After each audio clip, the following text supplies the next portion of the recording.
Karen is worried about the show up late. No. She gets here on time. Yeah, really great. Kind of stuff in the office.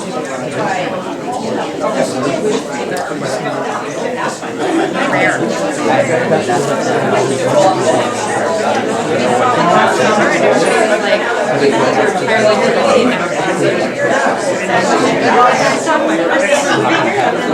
And we saw that they were like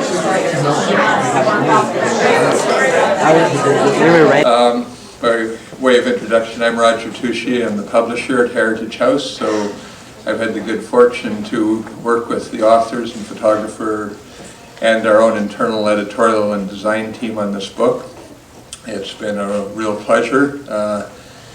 Both John Walls, and who has been a long time sales rep for the Heritage Group of Publishers, and Peter Johnson, who I've known for close to 20 years, because this is, I think, the 4th or 5th book that we've worked on with Peter. And so it was my pleasure to kind of bring these two guys together after John was very passionate about us doing a book on lighthouses, and sometimes along the process I was kind of referring to them as the odd couple, but that would be an understatement. All in all, it was a great experience. John, as I think many of you know, is a longtime supporter of Lighthouse out near his home community of Shirley. And I don't want to steal anybody's thunder here, so I'm not going to say much about any of this as I introduce these people.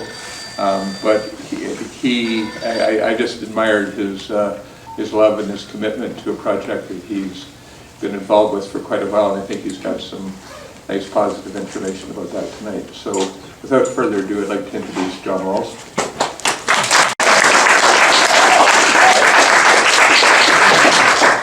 Thank you for the kind words. I appreciate it. First and foremost, thank you everybody here for coming out and joining us in the celebration. It's really special to me and special to, well, I think of most of the people that are here that love lighthouses and love books. People come to me and they say, why lighthouses, John? Why the book? And my first comment is, I love books and I love lighthouses, so what a great marriage. That's not the real reason, though. The real reason for the book was to raise funds for the Sheringham Point Preservation Society, our Lighthouse Society. And that goes back, talk about a marriage, goes back, the engagement probably 6 years. Started this project. The original book, the seed came out of the group. Elanie Bruton has sort of been my book companion from the beginning on this. She came to me with slides from a very famous photographer here in Victoria named Jim Ryan.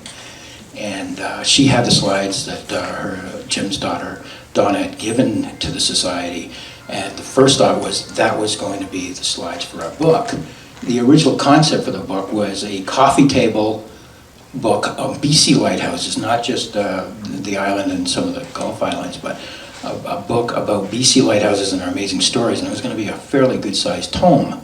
So I got a local author in our neighborhood, and she started to look at things and thought, I can't do this.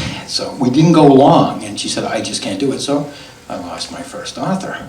So about a year goes by, maybe a year and a half, and then I've got an author that's done some books with the group. She's pretty well known, and she said, yeah, she was interested in doing it. So then I thought, yes, I got my author. And she got involved with another project, and she was rewriting manifests, and then after about a year working on and off with her, she said, John, I hate to tell you this, but I got to beg off this. I'm tied up with this. I'm like, oh, no. And then in the interim, at meetings with the Lighthouse Society, Michael Galizio, the president, on the agenda, and I don't put it on there, John Walls updates on the photo book. Now this is over a period of like 4 years, and we have meetings twice a year, our AGM and our regular meeting, and there's 2 months between them, and I had to get very creative to say nothing about an update that was an update. I don't know how, but somehow people go, oh, that's good news, oh, that's good, yeah. So it was plodding along, and then in November of 2013, there was a Heritage House author event at the Maritime Museum, and Peter Johnson spoke on his book Quarantined, and I thought, wow, that guy would be good. And then I said to Rodger, do you mind if I approach him about doing a Lighthouse book? And he said, no, not at all. So I approached him that night, and I had stuff in the car, and he said, oh, it's pouring out there, John, don't worry about it. So I said, okay, no problem. And he said, call me after the holidays, because this was in November. So anyway, long story short, in February of 2014, Pete and I get together early in February, and he comes over from Vancouver, and I'm so excited. I'm getting Peter Johnson, he's gonna write the book. I had no idea Peter was coming over to say, I'm not interested. I don't want to do the book. And I'm thinking, he's coming over, I just gotta pitch him a little bit. So he came over, and there's no puns here. I picked him up at ferries, and we went to a place called the Beacon Landing in Sydney, had fish and chips over a Race Rocks beer. So if you put all those things together, you gotta think, wow, there's something going on there. There's something special. So the stars started to align, and when he went through it, he said, this has been done before. This is kind of old hat, and then he said, have you thought about a guidebook? And then, my world kind of crushed, and it wasn't my concept. And then I thought, well, people always ask around Shirley, where's the lighthouse? How do I get there? And then the light went on. I thought, it's a good idea. And that was the beginning. So 2014, February, was when Peter Johnson said, I'll do it. And then it went into hyperspeed. Because Mike was saying, is there any chance we could get it out for spring of 2015? My God, Peter would have to be an amazing author to do that. Anyway, and then of course we had to pitch Rodger to say, Rodger, can we do this? And then after a couple meetings and back and forth on the whole thing, he said, yeah, let's go for it. So we finally really had the commitment in the fall of 2014 to do a book on 25 lighthouses to come out in May. So needless to say, I went away for Christmas vacation with the family in New England, and poor Pete had 18 lighthouses. He had already done 7 to do in December. So I think this book kind of hijacked his Christmas like the Grinch. And he ended up pulling it off. And long story short, there it is. There's the book. Sheringham, that's our lighthouse, Sheringham Point Lighthouse. There's some great news that I should just stop the story just for a second. We've been fighting a long time for heritage status, and we got the letter from Ottawa yesterday granting us the rights.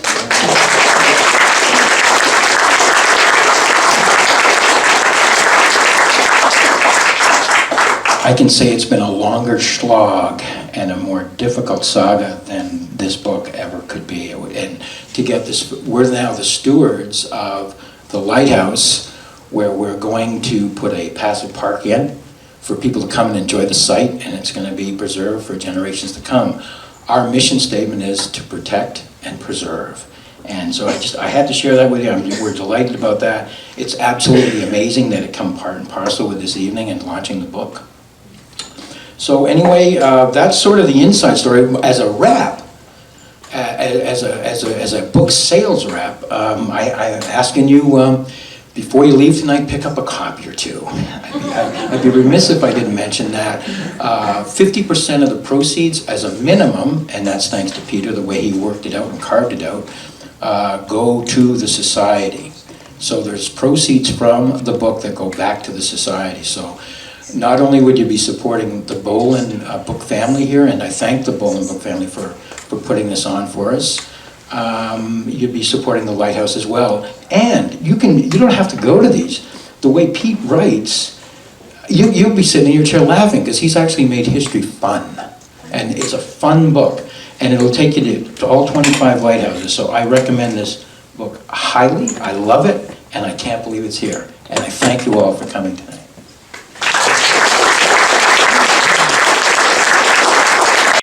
Our next speaker is Elanie Bruton, and the executive board member and is a director of the Sheringham Point Lighthouse Preservation Society, and she's been a key consultant on this book. one of the unique things, and I hope she talks about this a bit, is that part of her life she was experienced firsthand BC coastal, or knows the lighthouse lifestyle because she lived in 4 of them as the daughter of a keeper on the coast. So I'd like to welcome Elanie to the stage. It is so wonderful. I'm sitting up here at the front. I didn't know there were so many people back there. Wow, this is great. Thanks everybody for coming out. So yeah, like Rodger says, I did grow up and did this firsthand. My sisters and my brother and I, we grew up on 4 of the lighthouses. Sheringham Point was the last lighthouse keepers, or it was Dad's last lighthouse keeping position, and they were there for 18 years. So that's my family home, you know, that to us that is still the old family home. I won't say it's my favorite lighthouse. You know, it was a great lighthouse, but when we moved there from the other lighthouses we lived at, we had to go to school. And that meant getting up and going and getting on the school bus and going to public school. Our morning started out with getting up, not early, because my mom stayed up really late so that she could study our work packages so she could teach us the next day. So if Mom hadn't gotten ahead of that, you know, then it was like, okay, you know, you guys go ahead and sleep in. She might get up and study a little bit more so she could then teach us. And she had, by the time we came down and went to public school, she was already, that year my brother was in grade 10. We lived on mostly 2-man stations, what they would call a 2-man station. Leonard Island was a 3-man station, so if we were off, there was another keeper there. And it was up to my dad to find a replacement for himself. So he had to hire someone to come to the station and be there and look after things when we were absent. When it was a 2-man station, it was okay, the 2 fellas could handle it.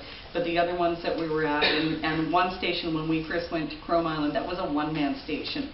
And the only reason it became a 2-man station was because the first year we were there were hundreds and hundreds and hundreds of hours of fog. And that meant somebody else had to help because Dad couldn't be up 24 hours a day, 7 days a week. And that meant Mom had to pitch in. And even my brother, who probably was about 11 at the time, knew how to go and start the generators. We all learned early how to use the radio phones to do Morse code. We could start the generators, we could start the compressors. We knew if we were in trouble to turn the flag and run it upside down, or to start sounding the horn, you know, so that the horn was going off. I learned bits and pieces of Morse code and knew how to use the radio phone before I knew the alphabet. It's just a different style. Another question? Somebody? Yeah. Well, you mentioned 3 lighthouses. What was the 4th one? We were actually on 4. We were on, we started out at Discovery Island. We moved there in 1958, I believe it was, spring of 58, before my younger sister was born. We moved there in March, and Sharon was born in mid-July, so a couple of weeks before Mom's due date, she had come off the station and stayed in Victoria at the hospital until Sharon came along. And that was a 2-man station, but the other fellow who was there, Shelter Fox, was a single bachelor.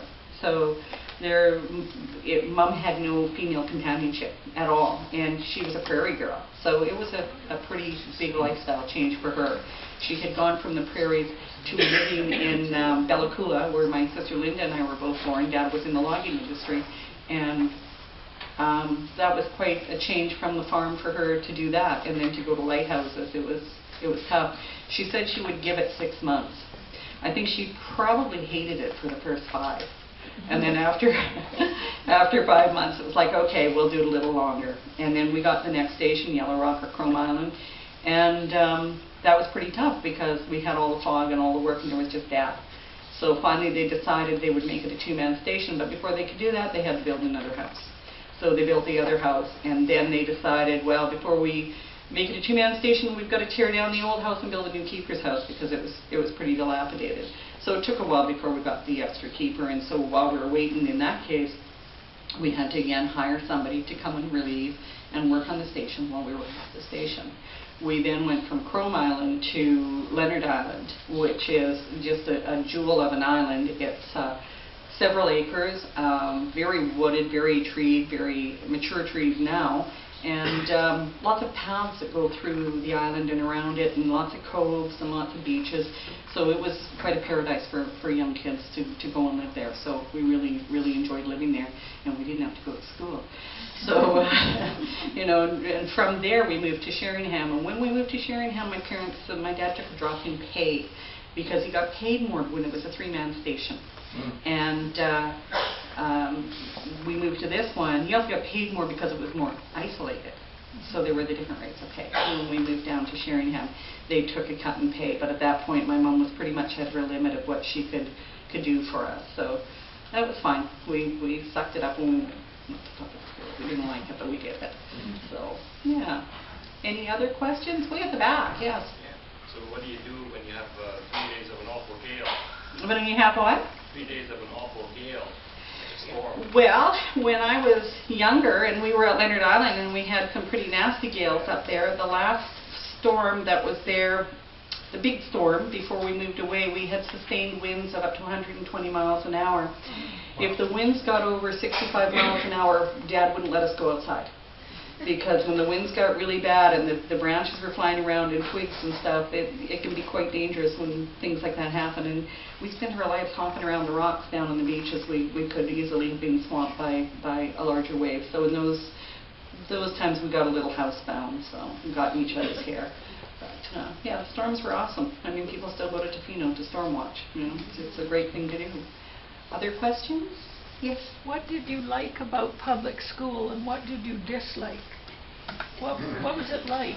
Gee, the like part's really hard.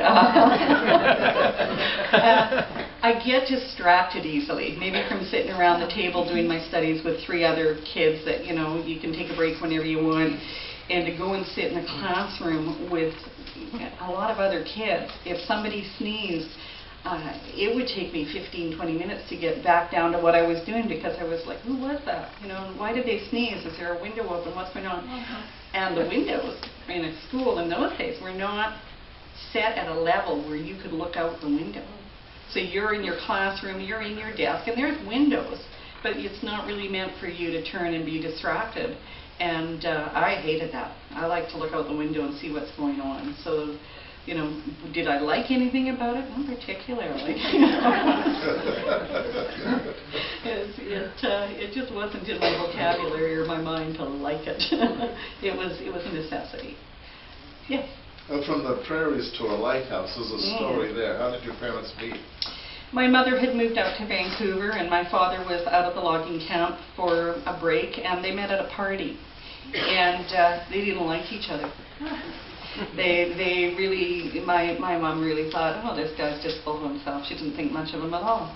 And then somewhere around the road, a year or so later, they ran into each other again and, got into a relationship and ended up married to each other. But at first it was like, who does that guy think he is? My dad had been a merchant seaman at the end of the war, and he'd come back and he had a leather coat and he rode a motorcycle, and he made big bucks for him in those days in the logging camp, so I guess he thought he was, pretty hot stuff and in demand, but Mom wasn't buying that. And he had told her he was a donkey puncher. That meant he ran a donkey engine, pulling logs out of the woods so that the guys could get them and cut them up and put them on the trucks to haul out or put them into the river for booze. And my mom thought, a donkey puncher? Wow, they're really backwards in BC. We don't use donkeys in Alberta anymore. so she yeah.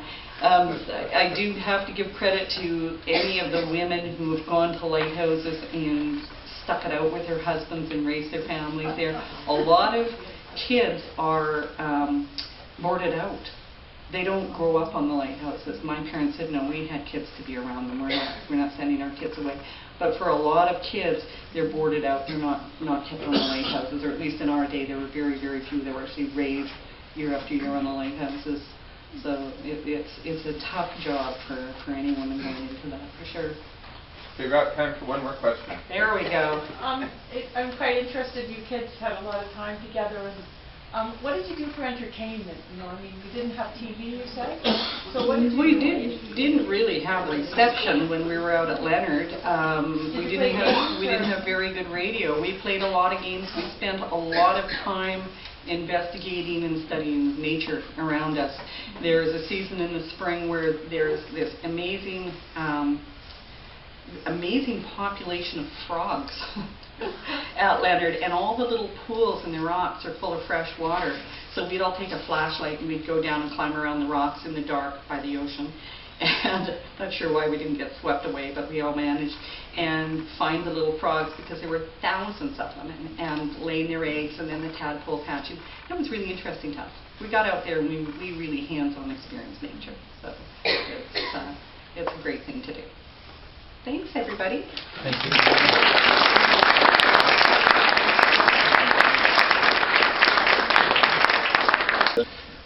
Next, Sharon's partner, Sharon being the sister of Elanie. And so he obviously had inspiration, I guess maybe some encouragement to get involved and interested in lighthouses, and I think he's taken thousands and thousands and thousands of pictures of them. I will have to say that when we were conceptualizing this book, is that it was after I saw the scope and the beauty of some of the photographs that were going to be included that we decided to go the extra mile and just make the book a full-color book from stem to stern, and that was inspired by Richard's work for sure. And so anyway, he's traveled to virtually every lighthouse in the province by helicopters, seaplanes, charter boats, and the imagery that he's shown here testifies to that. So, Richard?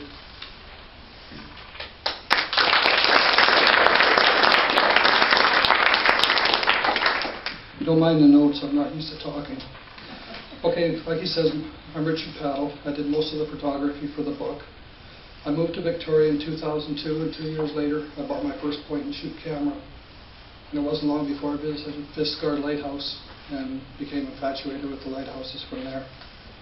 2007, I met Sharon, and after that it was every weekend and every holiday and whatnot. We planned our trips all around lighthouses all over, wherever we could go here.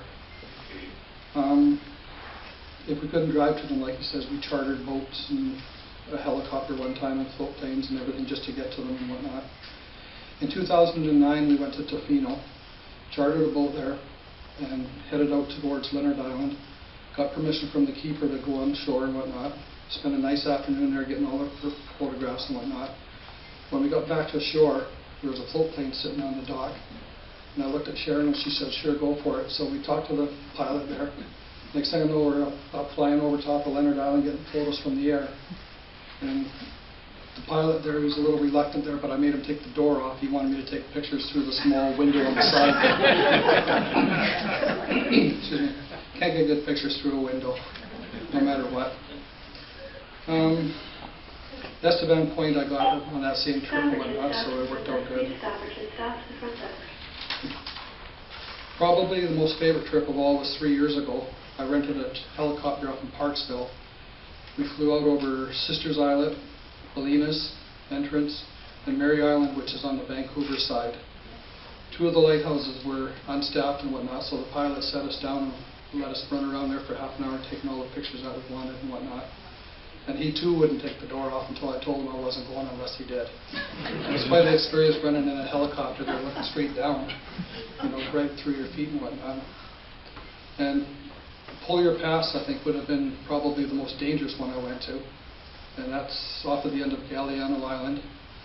My son-in-law took me out there in a boat, and we got Pollier Pass is the only front and rear range lighthouse in BC. And that, if you don't know what that means there's 2 lighthouses there. The back lighthouse is higher than the front one, and the ship, when they're out in the water, they line up the 2 lights, so one's right behind the other, and that gives them safe passage coming in. Well, we got our pictures from the inside and whatnot, and then I made Wally take me out into the open water there, and it was really sharp riptides and currents and all that, and the boat was tossing and turning all over the place. So I hurried and got my few shots there and headed on back in. And like, not much for talking here, so I'm going to cut this pretty short here. I want to thank everybody for coming out, and I'd especially like to thank all the lighthouse keepers that allowed us on their lighthouses and whatnot. They do a wonderful job out there. Thank you. we have a special guest with us tonight who has arrived to make an announcement after Peter Johnson says his piece. Peter is a very, very interesting fellow, and as you'll see when he speaks to you, that he's got a remarkable memory and a way to articulate stories about whatever it is he wants to talk about. And we've done 4 books with him.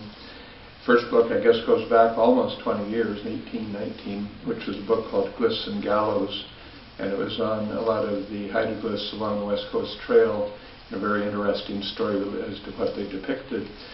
He then did a book that is probably, I mean, I've been in publishing for 20 years, and it's probably been one of the top-selling books on BC history during that time. And it was a book called Voyages of Hope, which was actually published by our affiliate company, Touchie Editions.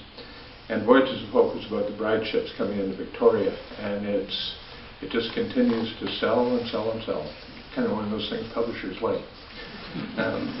And then very recently, he did the award-winning book Quarantine, Life and Death at William Head Station, which is known obviously to everybody in Victoria.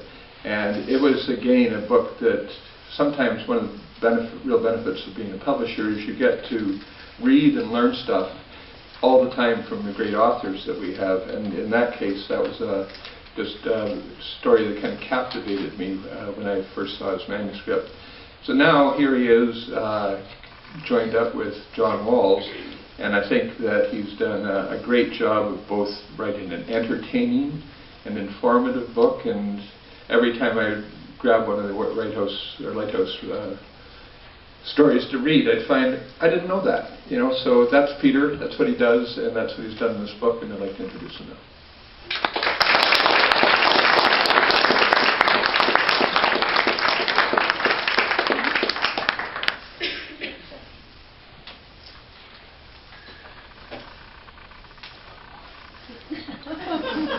This is scary.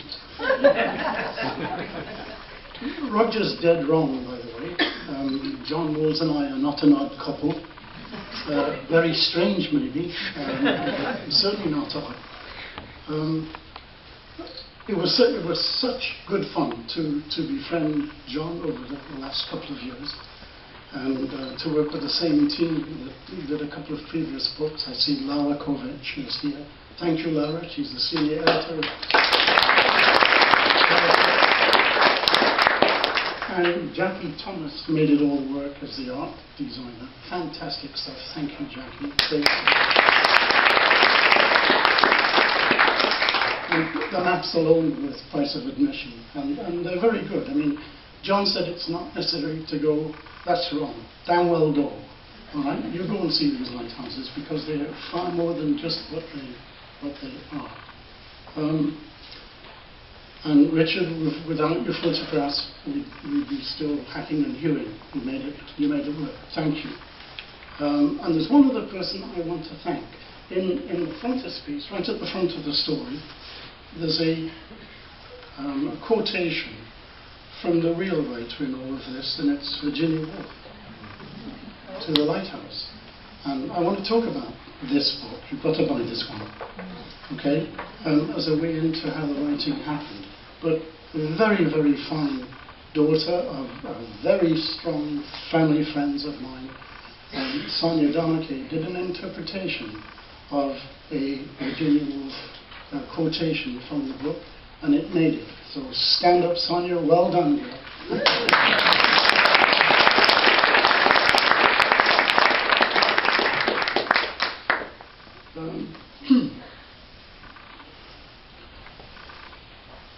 Where to begin? I was interested not just to write about stark towers on a bare rock, how to get into this, and talking to Elanie and Sharon and other keepers that I came across. Something needed to be done in terms of story, matching the story to the stories of the Lighthouse. That's where it takes off, and they are so symbolic. And so I want to do something for just a couple of seconds. I went back thinking, how do I go about this? And so I reread Virginia Woolf's novel. And it's really tough and really fantastic. I wish she was in her mid-40s when she wrote it, mind you, so she had a wealth of life. And she turned the corner on how novels were written. So I want to read you a little passage, not the passage that's in the book, about 5 sentences. And I want you to listen for a change in the passage that I'm going to read to you, because halfway through the passage, it becomes a shift from a description of the light to an interior life. And it's that kind of duality, exterior, interior, okay? The geography and the psychological that set me off to find a method for writing this thing. So here's a little quotation from the book. The story is autobiographical.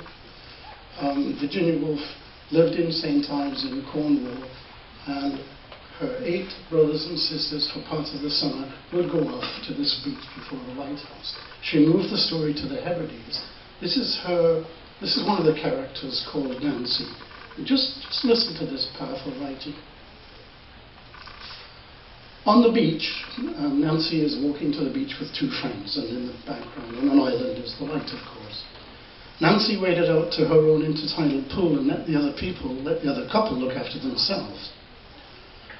She crouched down and touched the smooth, rubber-like sea anemones that were stuck like lumps of jelly to the side of a rock. Brooding, she changed in her mind the pool into a vast ocean and made the minnows into whales and the crabs into huge sea monsters. By holding her tiny hand against the sun, she brought darkness and desolation like God himself to this small world of innocent creatures. Then she took her hand away suddenly and let the sun stream down again. And it was that shift from description to the inner life that really took hold of me, and I thought, okay, there's a method here in trying to do justice to what these things are. I grew up just outside of Chester in Britain, and we used to see the light on the battery at the end of the Mersey River, and they were there. And they're really powerful symbols. They're not just stark towers on bare rods. They are kind of cathedral-like, that they are doubly symbolic. You know, they stand on a beautiful headland, but they signal to wayfare beyond, to go beyond the self, to voyage out into the unknown. But at the same time, they are a symbol that calls you home, to the safety of hearth and warmth against the existential darkness that's out there. And I thought that's the trick, to try and bring to the stories of these 25 very strange lighthouses on some fantastic beguiling headlands on this coast and islands and peninsulas, something of that inner and outer sense that they freeze time. The flash tells us that time is in flux, and yet their permanence of being there for over 100 years collectively says an awful lot about the idea of permanence versus the flux of time. And for a child seeing a lighthouse, it would freeze the adventure of a part of the miracle of the day that is a summer's day for a child. So go and see them, because the very act of going, like looking at a cathedral, like looking at a cross on a hospital, they signal far more than what they are. They are absolutely symbolic of a very simple fact that we have to take care of each other. And it's a secular statement. It doesn't come with a religious ideology like a church. It's a secular statement, and they stand there saying, we will look after you. And that wonderful flashing light says an awful lot about that. And so I wanted to capture that in some of the quirky stories. Some of the self-sacrifice of the lives that these underpaid keepers had for, collectively again, 150 years. Incredible symbols, right? And so I tried to bring that into the writing. So this is the real person, Virginia Woolf. Gosh, I wish. Buy the book. It's a toughie. It's only. So, imagination is a lighthouse. Okay? A good book is a lighthouse. compassion is a lighthouse, wisdom is a lighthouse, and science is a lighthouse. So they are far more than what they appear. Okay? Couple of examples of that. Elanie was talking about the wonderful life of ingenuity and freedom they had on the 4 lights they had the luck to grow up on. I can remember at Cape Beale, this is about 1891, a man called Emmanuel Cox went out at Cape Beale with his wife and 3 children. And good thing that he had a wife and 3 children. I'll tell you, it's a lonely job out there by yourselves. And anyway, he was with his wife off to Victoria to fix something to do with the rotating cog apparatus of the light. And through the binoculars, Patty Cox saw a sailing ship inevitably being drawn into the shore by the northwest set of the current. And it's doomed. It's absolutely doomed. What to do? She got on the telegraph and she telegraphed for a tug to race to hell to Cape Beale, which is 2/3 of the way up Vancouver Island, and pull this thing off before it reached the breakers and crashed on the breakers. And the tugging company said, we need $500 surety before we leave port. And Patty Cox said, you have my personal guarantee of my personal bank account. And so the tug raced out and shot a line aboard and pulled the Coloma off the rocks in the nick of time. Patty Cox was 9 years old. I mean, talk about ingenuity and independence and a sense that comes out of that kind of lifestyle. There's another great story about Chrome Island, and I'll just give a couple of examples. I don't want to go on. On Chrome Island, Tom Perry went there with his wife and 10 kids. This is at the turn of the century. And they're not given any special, they were not at the time given any special education. The Lighthouse service didn't seem to bother about the kids until Elanie's mum, Elanie, got together with a few other lightkeepers and demanded of the federal government, who had niggardly from the outset, to pay the wives to become the teachers on these isolated lights. And it took about 40 years for the government to come through and say, okay, 4 kids, we'll give you $30 a month. And she's been very humble. When her sister went to school, she just aced it. But it was a fight all the way to become, to give the wives of the keepers payment for their hard work teaching the kids, right? Women weren't paid to be light keepers for the longest time. And one of the women on Discovery Island found out that she wasn't going to be paid. In fact, she finally was given an opportunity after a long back and forth from the government that she was duly accepted, but she wouldn't get a pension. After 23 years, no pension. So she became the intermediary for all the rum runners and told all the rum runners where the government boats were. So, you know, there's ways for the little people to stand up. And my favourite little story is the little story of Juanita Swanson on the Fiddle Reef. Fiddle Reef's about the size of a tennis court. And when the tide is high, it's about the size of a half a tennis court. And the toilet, which was a hole in the boat shed, becomes a bidet, right? And her bedroom, it's gone now, her bedroom became a turning in the stairs, a landing on the stairwell. And here's this 9-year-old girl growing up on Fiddle Reef for 10 odd years anyway, thinking it was the most marvelous place in the world to grow up. And one night, Daddy left to go across to Oak Bay, because Fiddle Reef's just off Oak Bay.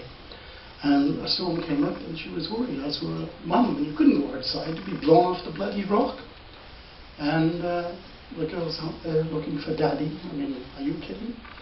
And he was wise enough to stay overnight.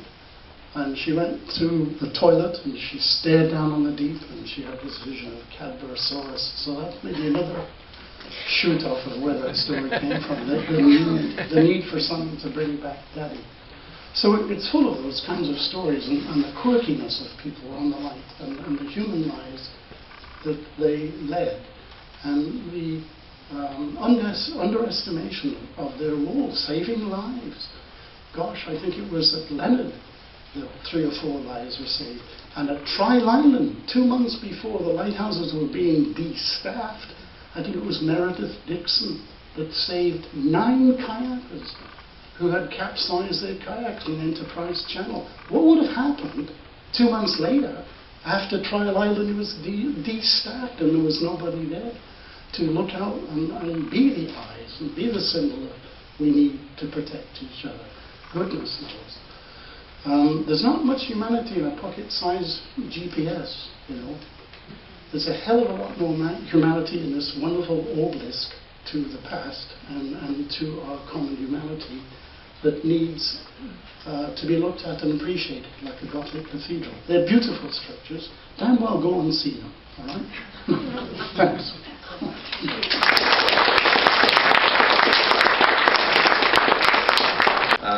Finally, we have had a special guest come in tonight, I think from our island home on Saturna, and she's here to make an announcement and acknowledge what has happened in the last 48 hours with the current lighthouse. And I'll say no more because I know Pat Carney.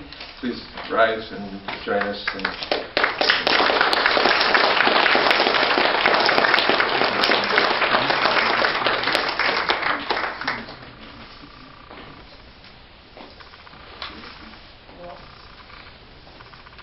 First of all, let me make it clear that I'm not here formally making an announcement.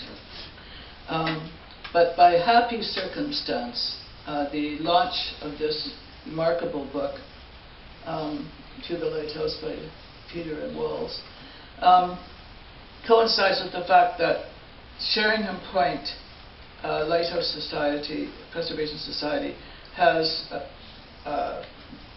made the remarkable achievement of having the lighthouse designated a heritage light. That was announced on Friday by the minister to the society. Michael, where are you?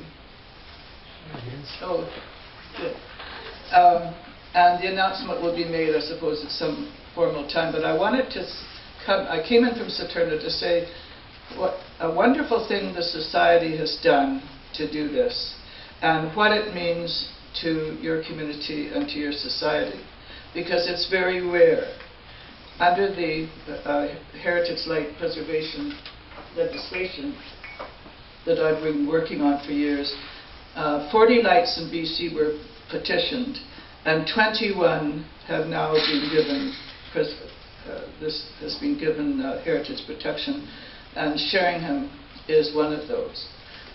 So is my island home light of East Point, where we have a fog alarm building that Michael has visited, which is drawing a lot of people to our island, which is remarkable. But first of all, I want to say, what does it mean that you now have a heritage light? It means that unlike the stories that you've heard tonight, your lighthouse cannot be destroyed, transferred, blown up, as some of them have been, or just transferred or destroyed in anything that happens without public notice. And how it came about was 20 years ago, and I chaired a committee on this coast of politicians opposing the destaffing of lights. Mike Forrestal, who was the senator from Nova Scotia, I was the senator from BC, came out, and we heard the stories about how Lucy Island was burned down. We heard all the other stories where the doors were broken in, where lighthouses were removed. And he went back and started legislation on preserving heritage lighthouses. And he asked me to co-write it and sponsor it with him because the West Coast lights are quite different. Well, it takes a long time to do this, and it's taken us about 15 years to actually get these designations done. Senator Forrestal died and other senators helped. But I'm struck by the fact that when we first went out to see Sheringham, you members of the society had been working on helping to preserve the lights and build paths and bring people up there, and you'd never set foot in the lighthouse because it was locked and it had that wire fence around it, just like Saturna. Do you remember? You couldn't get in, but you worked so hard. And so the Coast Guard person with us unlocked the gate, and we went in for the first time, and we saw this fantastic sight. And since then, you have worked so hard over so many obstacles and so many setbacks, and finally you will have the rights to the light station, and you will have heritage presentation. It cannot be taken away from you without notice. So that is just remarkable. I also want to say, what does it mean to going forward? Well, it means a lot of economic development opportunities for your community. On our fog alarm building on Saturna, we have visitors who come and buy arts and crafts and books like Peter's. Then it becomes a destination. It also becomes a symbol for the community. It becomes this community identifies with the light, and it brings tourists. Peggy's Cove in Nova Scotia has something like 200,000 visitors a year, and they go to the restaurants and they buy art. And please do not send me any more wine glasses with Peggy's Cove inscriptions on them. You can send me ones from Sheringham Point. But it brings people. It's an economic opportunity. There's going to be lots of activity that you can do. And Saturna, one of the things is when we took our gates, opened our gates, and took our wire fence down, people could see the orcas. They could see that the orcas came right through the kelp beds, where before you had to be out in a boat to see that. And now we have become a center of orca research. We have University of Victoria researchers, we have hydrophones going in, we have people coming out, we have symposiums, there's talk about an international orca symposium being held, and all our island is abuzz with orcas and whales, and people come. Those are the kind of opportunities that having a heritage light opens up to you. So, and Trial Island is another one which has just been designated. They have developed a lot of art, and people send me pictures of wonderful woodcuts and prints and that of art. So, and the stories that Peter and Elanie have told you, lighthouses are a treasure chest of stories. And it's wonderful what the stories of the coast tell us in terms of our maritime heritage. And I'll just tell you one final one to show my point. When I was organizing the petitions from the communities to apply for heritage status, the group that was helping me is the now largely defunct the Land Conservancy. And one of the researchers phoned me and she said, you know, Pat, it's the night before the petitions close, and you haven't asked me to do a petition for Portlock Light off Salt Spring. And I said, you know, I live in Saturna, I have at least 1,250 ferry reservations, so I have seen that lighthouse at least 1,252 times, and it's a pissant little light, and no one will be interested. And she said, well, as long as you know the 3 lightkeepers died on that light, and one of them of mercury poisoning and walked on his hands and knees on the beach like a dog. He was so poisoned.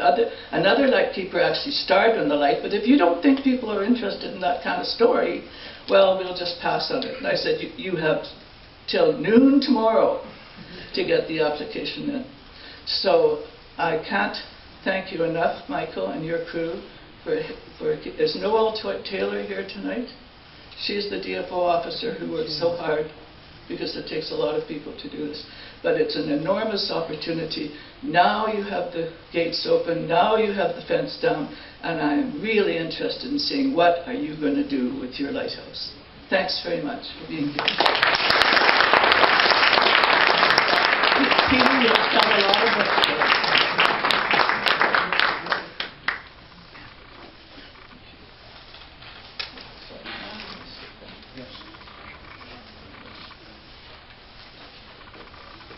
Thank you very much for taking the effort to come over for this tonight, Pat. One person I wanted to acknowledge here, and I had meant to do it earlier, was that when we were putting this book together, we had the good fortune to have Gary Geddes, who is the winner of the Lieutenant Governor's Award for Literary Excellence. He volunteered to do a foreword for the book, and it's, as you can imagine, extremely well written. And we're going to be doing a book with Gary next year. So I want to just close with the fact that I think that for me this season, there was a lot of effort put into this book by our staff, by Lara, the editor, and Jackie, the designer, and Leslie, Kenny, who's here tonight, who does all the publicity coordination and so on. And I'm very proud of the staff that we have at Heritage, proud of the authors we work with, thankful to bookstores like Bolen. And on that note, I hope that you'll give serious consideration to not only buying this book, but telling a lot of other people about it. Thank you very much.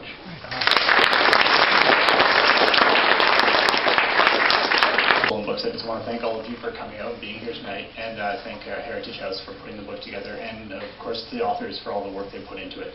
It's a really fantastic publication, and I really hope you all pick it up and take a look at it. Thank you all so much for coming. If you would like to buy a copy of the book, I'll have some up by the sales desk just behind you there. Have you got the Virginia Woolf book in the store? We do have To the Lighthouse, yes.